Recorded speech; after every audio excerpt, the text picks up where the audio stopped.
Հարցս ցեմենտին չի վերաբերվում, պարոն փոխնախարար, օգտվելով առիթից, որ դուք ստեղ եք եւս մեկ անգամ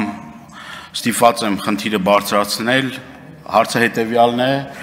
Վրաստանի Հանրապետությունում արդեն տևական ժամանակ է, մոտ ամիս ու կես է, կոնյակ արտադրող մեր գործարարների բեռները ապօրինաբար խոչընդոտվում է իրենց տարանցիկ գնալը դեպի Բալթյան երկրներ եւ ԵԱՏՄ տարածք, դրա մասին մի քանի անգամ իմ ելույթներով անդրադարձել եմ, բայց ստիպված եմ եւս մեկ անգամ ձեզ հիշեցնել, որ Հայաստանի Հանրապետությունը իր վրա վերցրել է պարտականություն նաեւ իր քաղաքացիների եւ իր արտադրողների շահերը պաշտպանելու եւ այս հարցի վերաբերյալ մի քանի անգամ նախարարը խոստացել է, որ այդ հարցին լուծում կտրվի, բայց մինչև այսօրս որևէ մի լուծում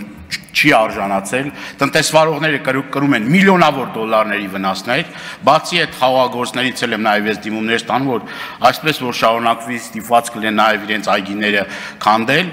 մարդիկ պայմանավորվածություններ ունեն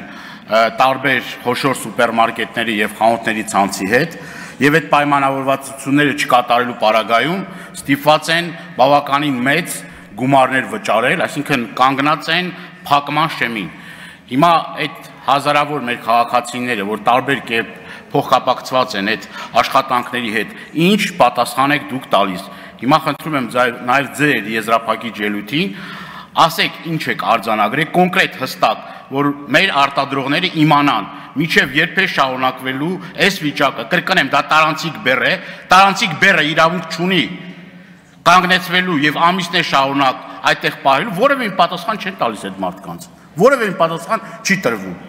Եվ այս հարցին մենք պիտի պատասխաններ տանք, որովհետեւ կրկնում եմ, դա մի մարդ չի, երկու մարդ չի, հազարավոր աշխատատեղերի խնդիր է եւ նաեւ ֆինանսական հսկայական կորուստներ է կրում։ Շնորհակալություն Լիլիթ